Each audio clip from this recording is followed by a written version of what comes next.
امام محمد باقر علیہ السلام فرماتے ہیں، بے شک زبان ہر اچھائی اور برائی کی کنجی ہے، لہٰذا مومن کے لیے ضروری ہے اپنی زبان کی اس طرح حفاظت کرے جس طرح وہ اپنے سونے اور چاندی کی حفاظت کرتا ہے۔ زبان سے نکلے الفاظ اور حروف انسان کی شخصیت کے ترجمان ہیں اور انسان اسی زبان کی وجہ سے پہچانا جاتا ہے۔ زبان انسان کے لیے دو دھاری تلوار کی مانند ہے،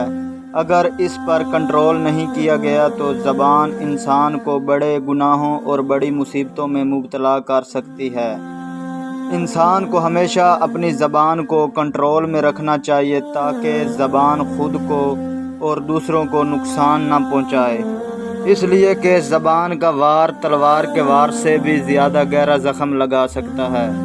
لہٰذا جس طرح انسان اپنے مال و دولت اور سونے چاندی کی حفاظت کرتا ہے اور انہیں سوچ سمجھ کر خرچ کرتا ہے،